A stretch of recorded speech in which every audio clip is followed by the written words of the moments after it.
So we're taking a little class detour right now. We're headed over to Meadow Creek apartment building. This particular building is a 34-unit building, and I think it's a great teaching tool because I think it's something very affordable if somebody chooses to go it alone and they don't want to be in a partnership, or they just want to limit their exposure and their risk and the amount of money they spend on a property. Obviously a smaller complex would fit that instead of a larger one.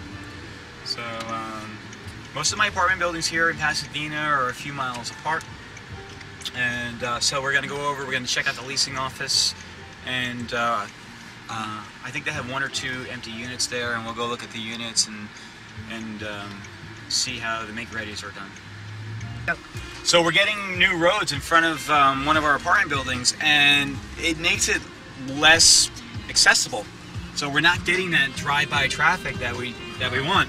So the good news is, within a year, we're going to have a brand new road with a brand new sewer system, which is what you want, right? You don't want to be flooded out, and that flooding in Pasadena, Texas is always a concern of mine.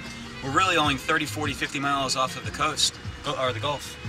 But, I mean, right now we're driving over to a property, and we're going 1 mile an hour on a Sunday morning. So you could imagine during more congested times, where people just aren't going to drive by my apartment building and they're going to avoid the street like a plague.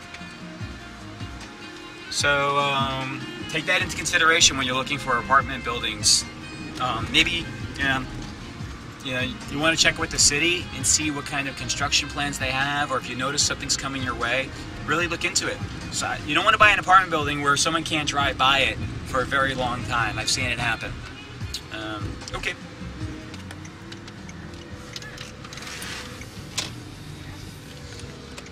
Did I lose Mark? Stop in today. I like that sign. Yeah. Remind me. Okay, we're recording, right? You're not allowed to be doing, when you buy a building, there's a lot of signage laws in the counties. And hang on, let me see what the parking situation is here. The law here is something like they'll give you a few weeks to leave a sign up like that all the time, and then you have to get sign permits. Really? And you can only put even if you have a permit, you can only put a sign up for like 1 or 2 weekends out of a month. And there's people that go around and give you tickets. Wow. Now this is an interesting situation because this building is in Houston, but that street is the Pasadena city line. So they're always going back and forth who's really in charge, which works for me. Because we don't get tickets and we leave that sign up all the time. Look at the size of that banner. It's great advertisement. Damn, I should have brought the charger then. Let me just figure out how to actually get in here.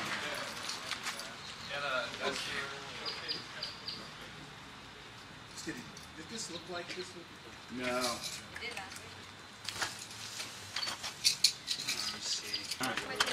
See, that's, we have a key machine in the buildings, and Okay.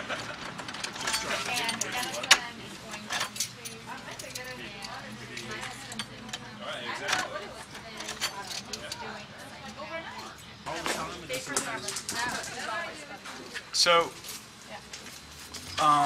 I'm gonna whisper a little too. So this was a property where I bought during the holiday season around 2 years ago, and the property it was like a quick close, $450,000 cash.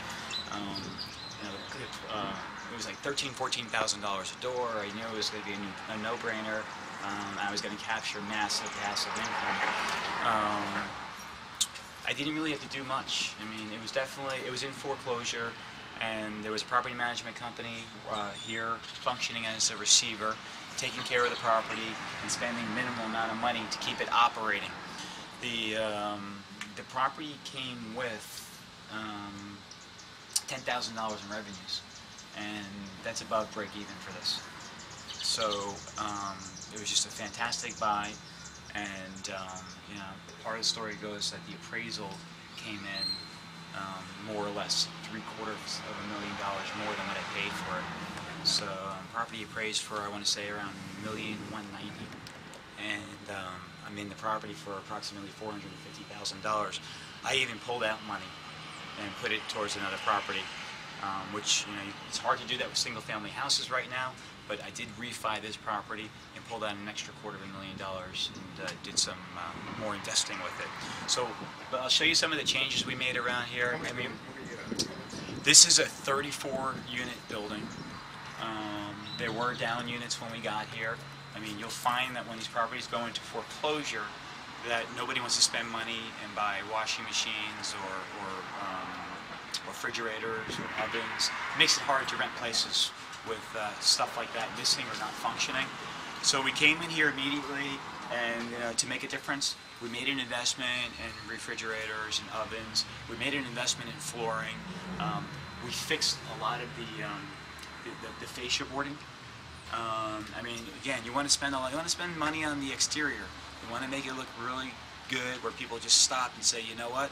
If it looks good on the outside, it probably looks good on the inside, because it doesn't work the other way around. If it looks like crap on the outside, they're not even going to stop. So we came in and we sat down with the city. They asked us to replace the stairs. So we came in with new slabs of cement for all the stairs. And you'll find that a lot of banisters in C-class properties are loose, and actually a lot of them were built with the banisters being too low, so we had to raise all our banisters. So we did a lot of metal work here, and of course we painted everything to make it look fresh and new. We have orange doors. It wasn't really our intention to have orange doors, because it kind of reminds me of a Howard Johnson's from anyone from the East Coast. But you know, it's you were looking for originality here, and you know, if someone's shopping for apartments one day, and you know, they might say, yeah, you know, they all kind of look the same, but the one with the orange doors stuck out. Yeah, so we're just about full here. I think there's 1 or 2 vacancies, and it's just a skipping process going on. Small communities like this, they're invaluable. Some people want to live in large complexes, that's what they're used to. Other people like that small community feeling, and you get that here at Meadow Creek. Let's go on into the washer and dryer room, and let me tell you what I did here. About the washer and dryer room here at Meadow Creek. This was, I know it doesn't look like much, but this was my first opportunity to not have a contract in place from a washer and dryer company, where they stick their washers and dryers in for 10 years, and I can't do much about it and just get a percentage of the sales. So I was able to just start from scratch. I bought some machines, I have a service contract on it, and we make around $300–400 a month cash off of the machines. So let's just say it's $400 times 12, so $4,800, say $5,000 a year. $5,000 a year on my bottom line on a 10 cap, right, folks? Multiply 10 by 5, it's $50,000, and that goes into the sales price when I sell this place. So, you know, we created value here, $50,000 in just a few washer and dryers that actually, you know, cash flow. They cash flow, you know, the cash flow almost equals having 1 or 2 more units in your building. So I like to own my own machines, and I got to do that here. Let's keep going. I'll show you some more cool things. The building, no one really ever cares about the back of the building.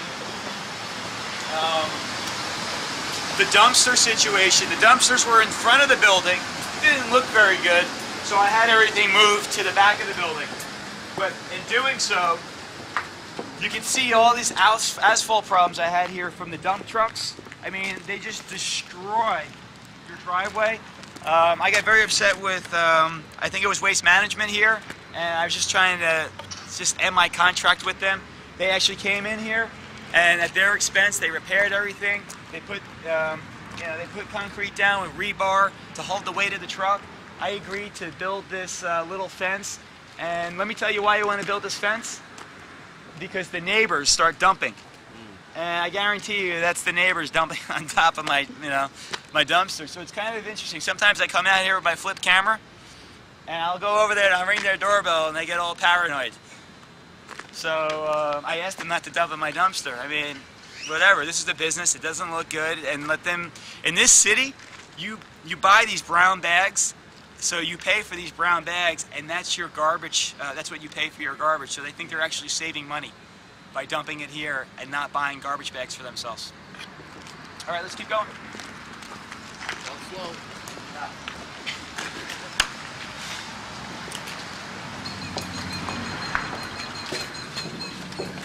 ¿La bajas?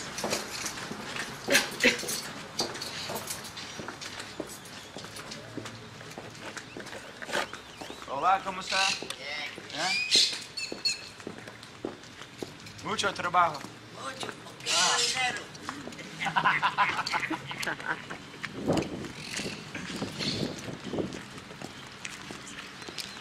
I don't see an emergency phone anywhere.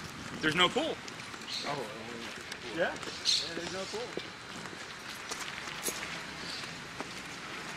So, No sé.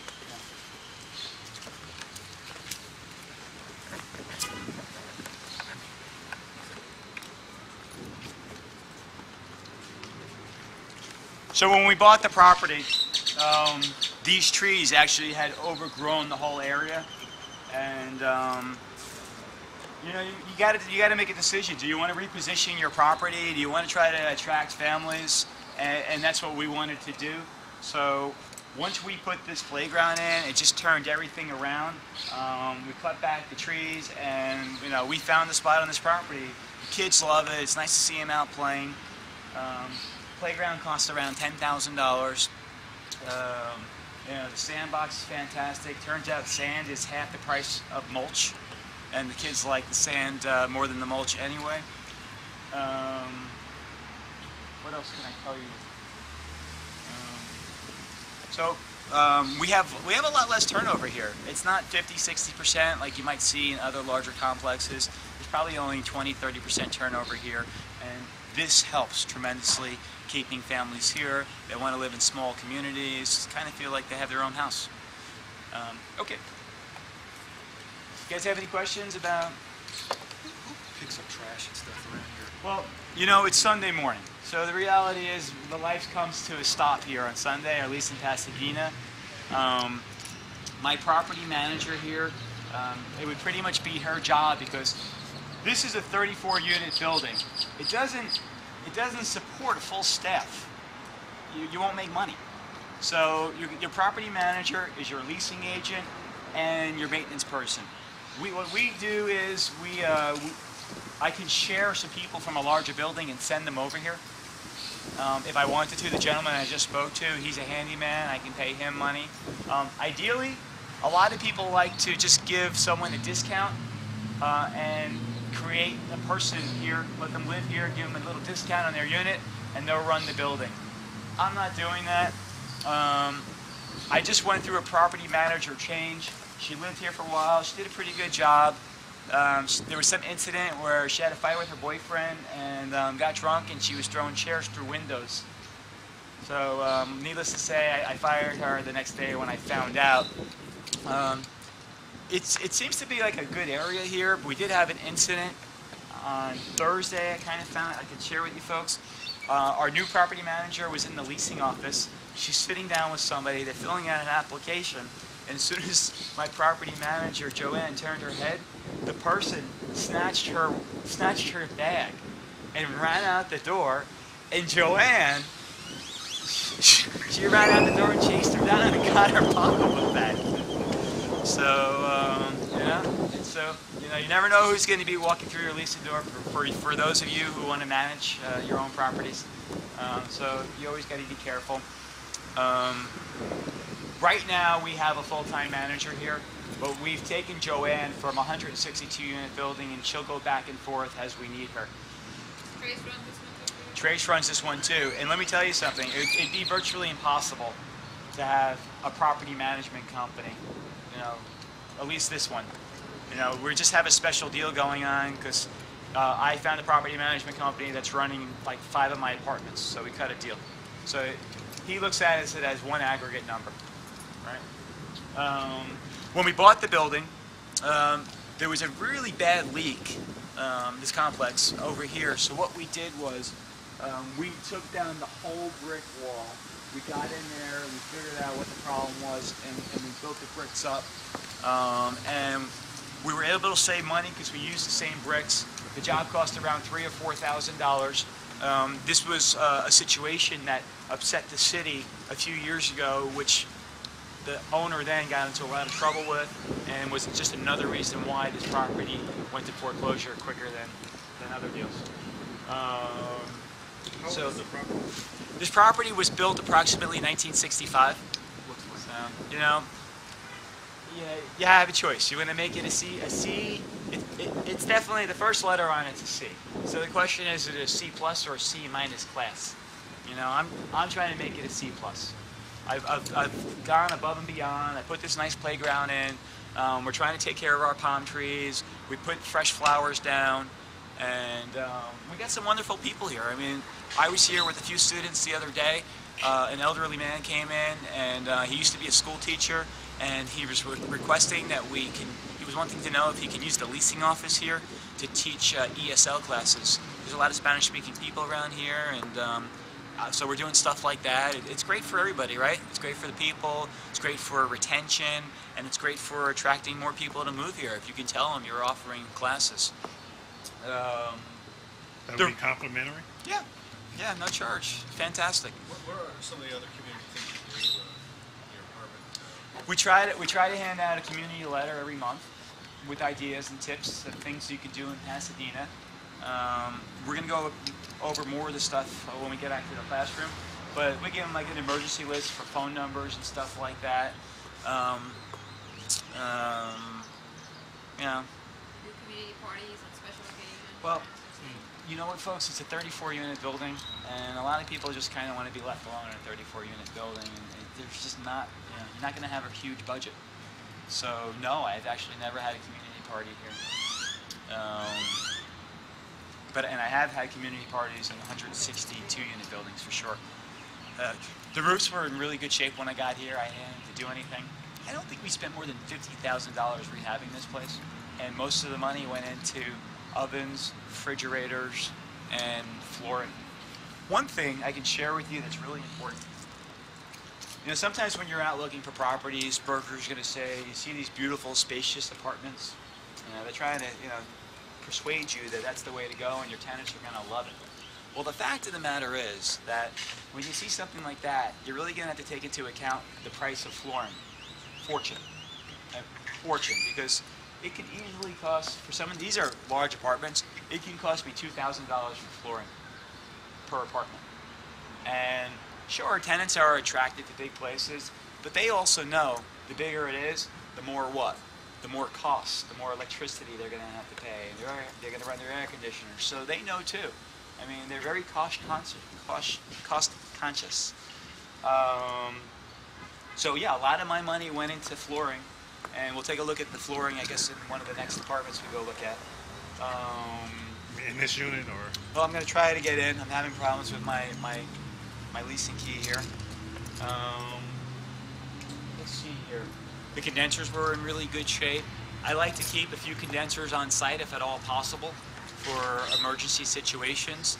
Now you notice that the condensers are up on the roof, so that, you know, that's a costly situation. You know, sometimes you have to bring a crane in, or they just have these little systems they put together and you know, crane it up there themselves. What about the flat roof? Yeah, I mean, look, this is what it is, and it was an incredible buy. But you know, sometimes you buy a building, you got to really take a good look at it, especially if you have partners. You might want to go in there and recertify the roof and do some hot mopping, and we did here. We got it there with a bunch of tar, and whatever looked like a leak, we plugged up right away. Because you're doing a new lease up, you're a new owner, and last thing you want to hear is something's leaking through someone's ceiling, because it will. It's been really dry here in Houston for the last 2 months, but as soon as rain season comes around, you'll find ponds on roofs.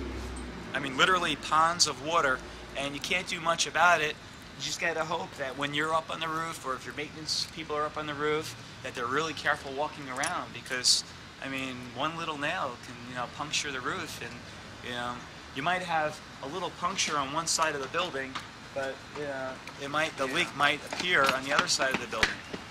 So be really careful when you're walking around your roofs, fixing your AC units. Any other quick questions about this building? What kind of flooring is in these? I went with, I attempted to go with the 3-foot vinyl wood look. The strips we're talking about here. But it was just so expensive. It was literally $2,000. So by the time of the end of the project, I probably went back to using carpet, $1,000 a unit. So be careful, be careful. It's not that I get a premium in this town because the units are bigger. So sometimes, you'll find in the apartment business, the more money you make per square foot is, on the efficiencies, right? So there's like one efficiency here, and per square foot, it's the most profitable unit I have. So, if you buy an apartment building and you see a bunch of 3-bedroom units, I'd be a little shy about that. You want to have a good mix between 2 bedrooms and 1 bedrooms, but 3 bedrooms, you really have to know your market. Were you going to say something about the size? Sure. Like Sure. One way, a tidbit of information. There's a lot of towing companies in town, and they can't publicly come out and say this, but there seems to be this underground, underground rule that if you guarantee the towing company all the service on the property, they'll come in and they'll restripe your parking lots for free, and they'll put up most of the signs for free. And that saves you thousands of dollars. Because folks, occasionally you're going to have to get a certificate of occupancy from the city where your building is located. And I guarantee you, they're going to want to make sure your fire lines are visible, and you have handicap signs and handicap lines and all that. So on a 162 unit building, you can literally save $3,000 to $5,000 on striping and painting. And that's what we do. How does that work? I've always wondered that. Does someone call if there's a problem from here, and that's when they call the tow company, or it has to be the management office? Well, I believe there are some, they rent spots here.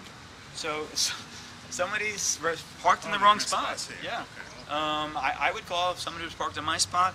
The way it really works, let's just say there's a car here for a few days. It looks like maybe someone, dropped it off for good. Left it here for some reason. I mean, it's valuable to somebody, right? Those cars. But for me, just get it out of here. I'm in the business of renting units and not scrap metal. Can you cap striking? Can you what? Can you capitalize striking and put it into the? No, Not no. really. Okay. Yeah, you don't want to do that. So, all right, why don't we keep walking around? Maybe get away from the lovely children. But better to have children than no children. Sure, because when you reposition the property, if your market is a bunch of single males that want to pay $300 to $500 a unit, where I am, that means in December a lot of them might go back across the border and not come back for a few months. So take that into consideration. When there's children involved, most parents want to see their children finish out the school year, or create a home. It's kind of like wood plank or cedar. I got to tell you, It was here already, right? I mean, I didn't. Okay, enough recording. I offer the same program where all bills paid. So I can cater to. There's plenty of people here that just don't have enough money to put down security deposits and pay their rent at the same time. And even if you let them in for $199, they still don't have enough money to put down $200 or $300 on their gas deposit. And I'll tell you what, maybe they screwed up their credit. Maybe they owe the gas company money. So on a base just take the candidate into. Figure out if that's somebody you want living here. Sure, some people that do that at the gas company and have really bad credit, maybe you don't want to live in here. But again, folks, it's the money business, and I'm not going to say these are the rules, and you don't qualify, you have to leave. I'm going to look at the numbers, and I'm going to make a judgment call. Do you make those calls, or does Trace make those Well, calls? far Okay, as, I mean, so I'm out here with you folks, and obviously we talked about the private placement memorandum, and we kind of see where my role needs to be right now. So I'm letting him. take care of that. But let me tell you something. There's a joke amongst all of us right now, because when Dave and I show up on a property, like we went to La Montreal, it had 2 vacancies after 100%. And I made a joke. I'm like, I got to come here because you guys have vacancies, and I got to figure out what's wrong, and they're at like 98%. So Trace doesn't. Trace look really bad when we have, you know, the property management company. Everyone just looks right at the property management company and saying, you know, what are you doing? And you know, technically they're doing everything they possibly can do, but you know, it's like, why don't you get out of your office and go over to my property and stand there with a sign and rent out a unit? I have no problem saying that. Because I would. Right. You know, I would. I'm not, I mean, every unit counts. It's just like, you know, I used to be a cold caller when I was a stockbroker.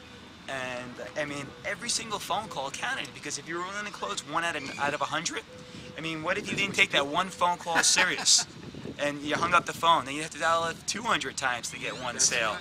So, I mean, every single vacancy is like a crack in the dam. That's how I take this. It's really serious. Keep the buildings full and keep your businesses growing. What'd you say? I don't know. It just came out. It's like a vacancy is like a crack in a dam. Maybe I'm thinking of that because what's happening in New Orleans right now.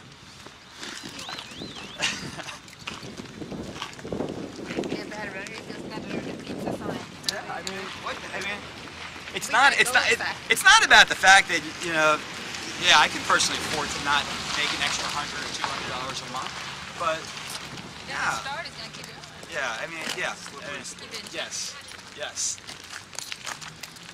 First sign, maybe something isn't headed in the right direction. Exactly. Yeah, exactly. And you'll see that in the property management software too, that we'll talk about. We'll look at later. So we're a tight schedule. Let's go over to Oak Point. Here we go.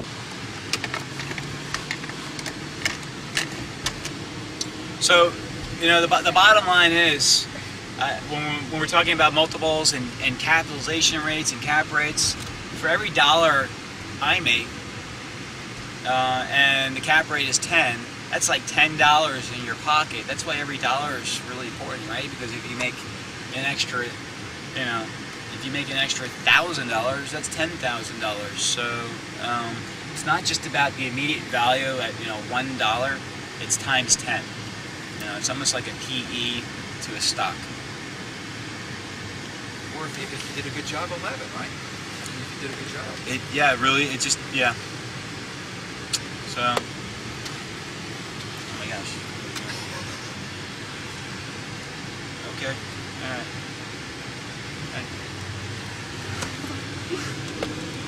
Lisa, can I come with you to your reunion? And could you beat up one of those cheerleaders? Because really, I would pay money to see that.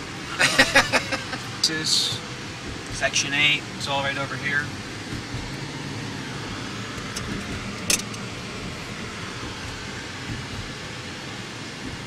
Why is that city building up for sale? What is that about?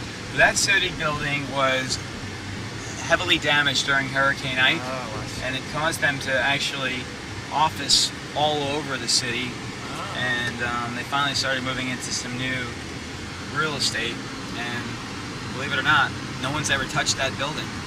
It's condemned.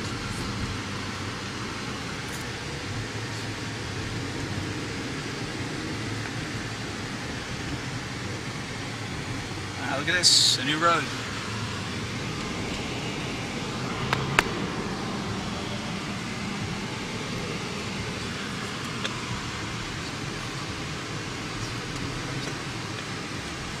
So, Alan, why did you choose Pasadena as your investments? When Good question. you know, for me, if you remember the story, I moved to Houston because the company I was working for, we lost our main headquarters in the World Trade Center. And you were on the upper floor. And I officed on I officed on the 101st floor, and I came over with them to rebuild. They had a satellite office here. I was in the energy business, and Houston really is one of the energy capitals of the world, so it made a lot of sense to live here.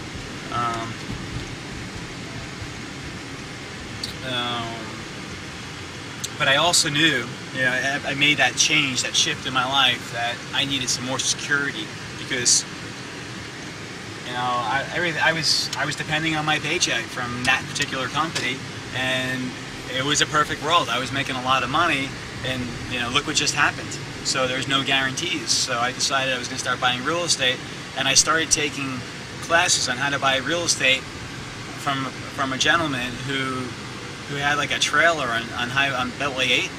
So I'd come out of his classes over the weekends, and I'd just be so jazzed and juiced. I immediately started applying the techniques that he was teaching. So literally, that's why I'm here. And to be able to start buying single-family houses anywhere between $30,000 and $60,000 a pop that are worth, I don't know, $100,000, it just seemed like the thing to do. It's perfect town. It turned out to be the perfect formula here because there's no more space to build. They're full. When you buy apartment buildings or single-family houses, you should be very concerned about the jobs in the area. And we all know here. I mean, I really don't know of a more congested area when it comes to factories and oil refineries and chemical plants than this part of Texas. Which means employment. Which means lots of employment. Which means they need houses. Yeah. And lots of my tenants work in those factories. Okay, so we're here at Oak Point. Let's go check it out. I love this building, and I bought this building when I was in Cairo in Egypt, and we'll talk about how I did that inside the leasing office. For me, this construction on the roads, I mean, there was nothing but dirt there for like 3 or 4 months. This project has been going on for a very long time, like more than a year and a half. So, but I'm relieved to know that they're putting in new sewage pipes and stuff like that, because I don't think we had them. And flooding's always an issue. Great curb appeal, let's face it. Yeah? So we're here at Oak Point. It's 162 units. Current vacancy. Let's go inside and look at it. Let's go see what their board looks like. I think they're above 90%. My keyboard. Oh, there's going to be an alarm. Hang on, folks.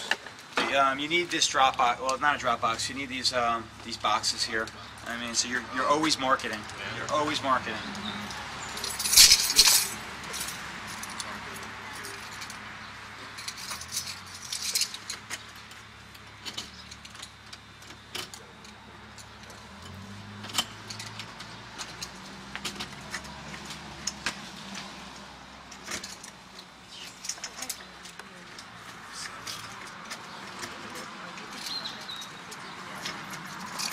Okay, so that's one.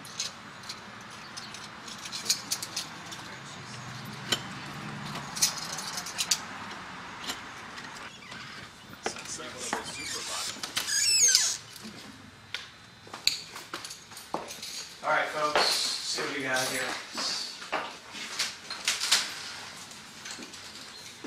Turn some lights on. It's always a good sign that when you walk into your leasing office that the AC's off, you know, because let me tell you something, there's lots of property managers that will just keep the AC on, and you're paying the bills, and they're closed on Sundays here, and you know, when they go home, so you always want to jam up the AC before you leave the leasing office. Let's take a look what's in here. This is how they run it. We just instituted a new policy. We decided that we were going to constantly be power washing all our properties, so we just bought a new power washer. This is their make-ready status board. We've already talked about it, and when we get back to the Villas of Pasadena, we'll look at it online. But what it looks like to me, 1, 2, 3, 4, 5, 6, 7, 8, 9, 10, 11, 12, 13, 14, 15. There's 15 up here. I don't think they have 15 vacancies. It would still be up here if it was leased and they're still moving in. I think they have around 12 or 13 vacancies. But anyway, 162 units. 10% of that would be, 16 would be 90%. So they're sitting around 92% physical occupancy here, and we'll see that online when we get back. What else can I point out here?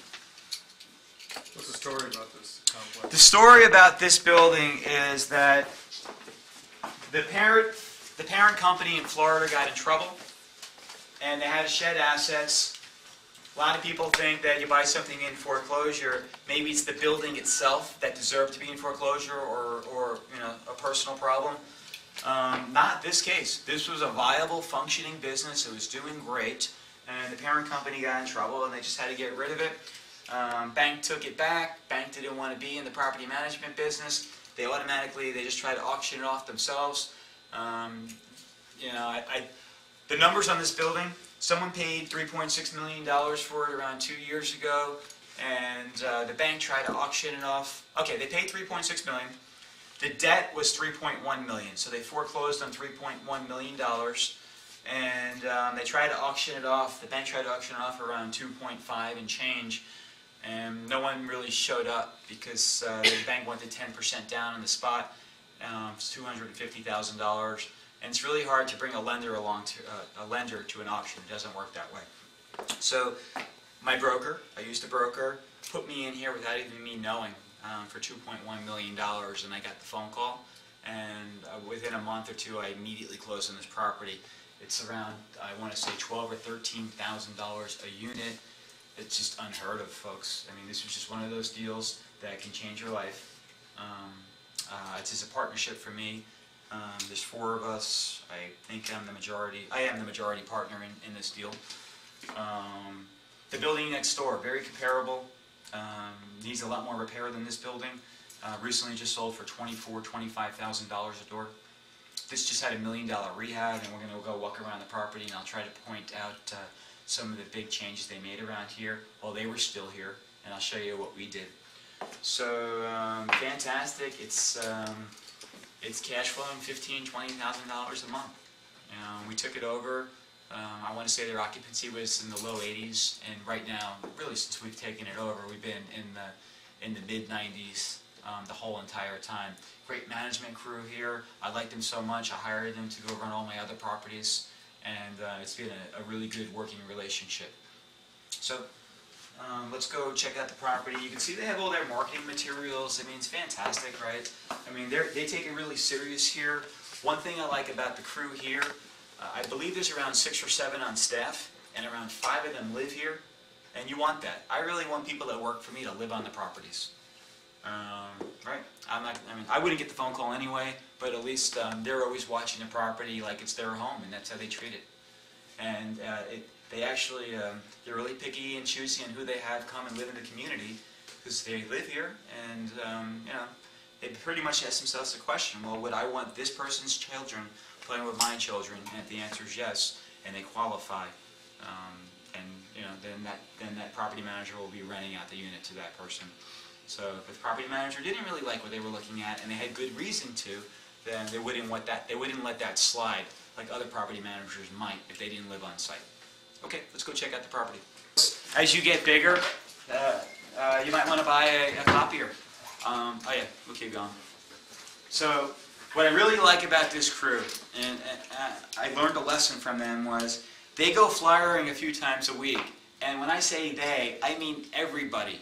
It's a group effort. The maintenance people, the porters, the maids, they all go out together. They pick a part of this town, and they flyer everything from parking lots to local businesses to insurance companies to large manufacturers.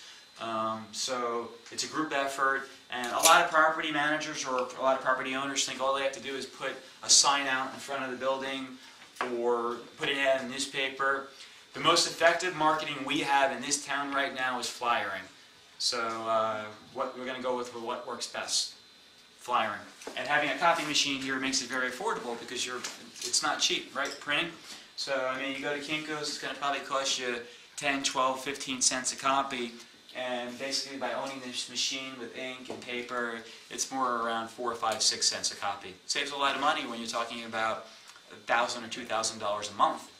And we're all at the bottom line here, because every dollar you save, You know, you're going to get a multiple in your cap rate if it's 6, 7, 8, 9, or 10. You're talking big bucks. Okay. Thank you. I'd like to ask a question about Sure. handicap. I just saw The something. what? Handicap. Okay. Do you have facilities here for handicap, and is that required by the city?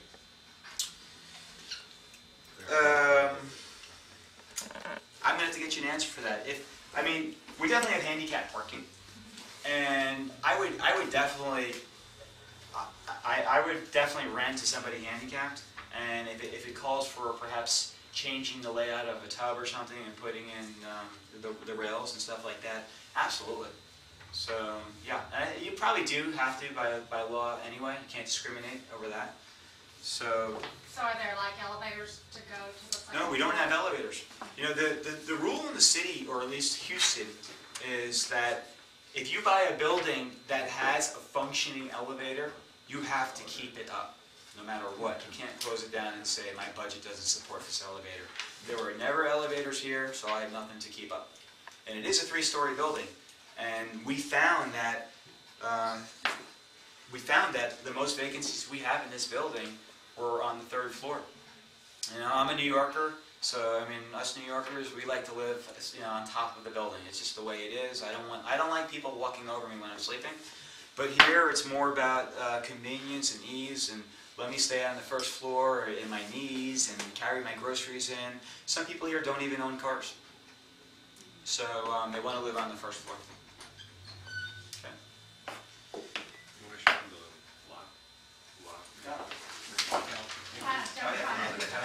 Yeah.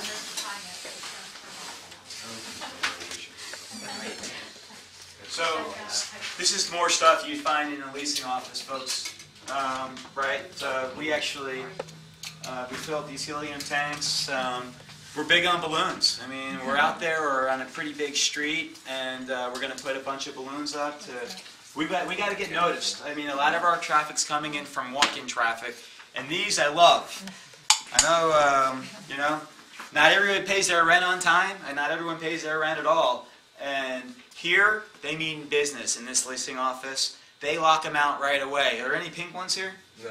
They actually even they spray these hot pink because sometimes they put a little peer pressure on the person that's not paying their bills, and they kind of want to ostracize them and let everyone else know around them that they're not paying their bills too.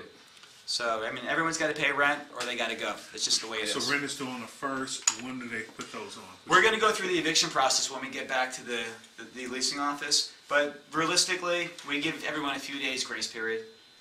But I can tell you one thing.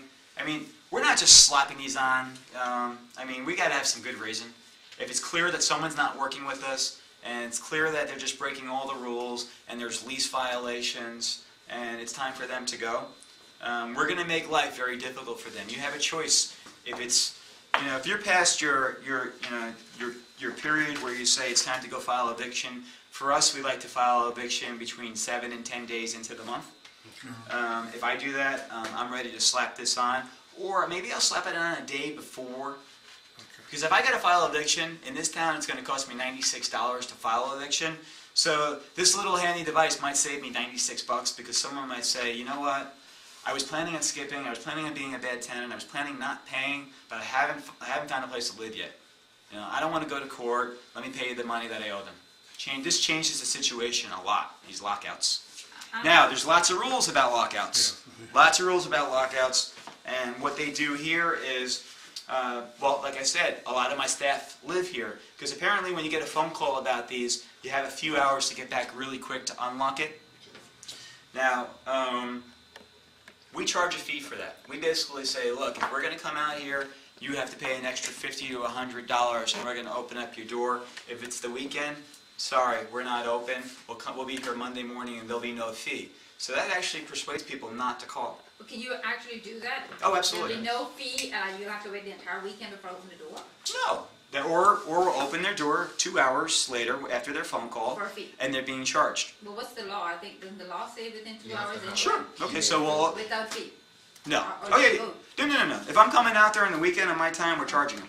Oh, okay. That's all there is to it. I mean, the law says you got to be around to open up the door. The law doesn't say you can't charge them. Oh, okay, okay. Okay. Now, sometimes you file for eviction and then they come say, well, okay, here's my check, I'm taking care of everything, right? Yeah, I'm a stickler, so if I got to spend $96 to file an eviction, let's just say it's the 15th of the month, and someone's a good 10 days late. There's probably like a $25, $35 late charge, and then there's a $5 to $10 charge every single day that they're late. People really care about that stuff, and if they decide they're going to stay, they're going to get in here quicker to save an extra $5 or $10 per day. They don't pay me my $96 back? Oh, they're paying me the $96. They're Okay, paying the and then fees. if they repeat the process the following month or somewhere, I mean, at some point you say, great, you come and pay, you pay my late fees, do you ever say? It depends. It really depends. There's house rules here, and everyone has to sign them. So, if someone leaves a trash bag out in front of their unit, they're getting a ticket here. Yeah, they're really tough here, but everyone appreciates it.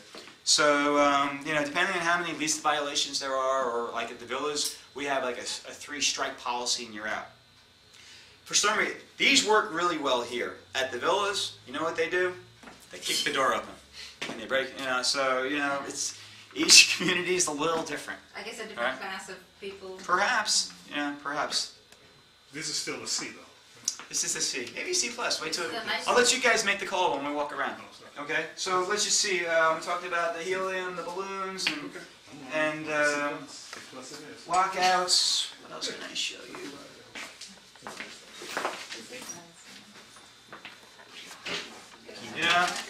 Here's our key machine. I get that question a lot from people when they buy a building. Should I buy a key machine or not? And I say always buy a key machine. You will end up saving lots of money. And people are always losing their keys, and we charge them for that too. The mailbox keys are always being lost. There's always fees for that. So that's, of course, in the 160, that seems cost advantage. How about in the 34 unit? We have them all. Okay, I mean, otherwise, you're paying the goddamn. yeah, and then you got to pay your overhead to go get the keys made, or one or the other. When people move out, you don't relock, you don't re-key the locks, right? When folks move out. Yeah, we do.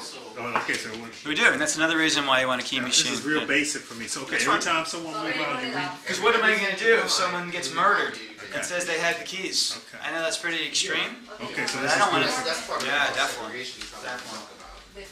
Thank you, appreciate that. Good call.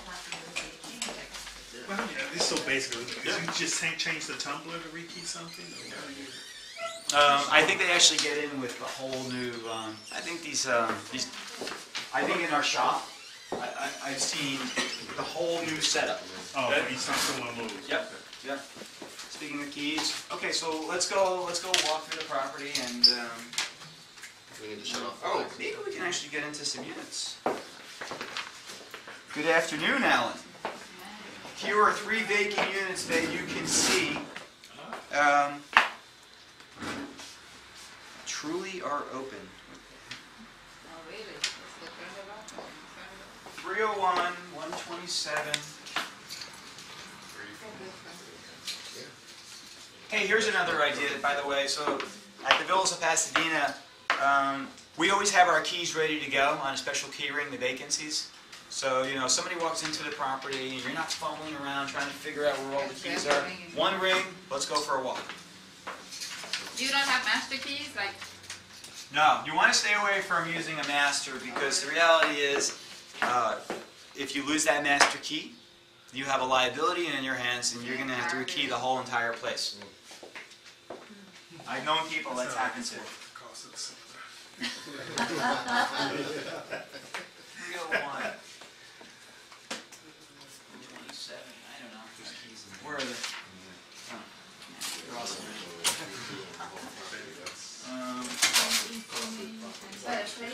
Hey, you see this key box here? It's full of keys.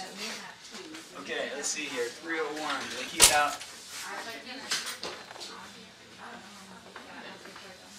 27.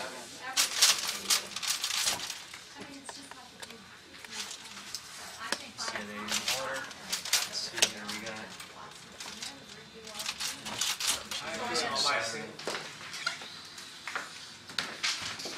Don't hit that light switch over there. I think there's. Yeah, that's what it says. Do not touch the light switch. Okay. Right. I think I hit it on the way in, but let them deal with that Monday morning. Okay. Don't touch the light switch. I was ready to touch it. but- Turn the air conditioning back. Oh, thank you. Yeah. You want it back? Yep. Jam it up there. I'm paying the bill.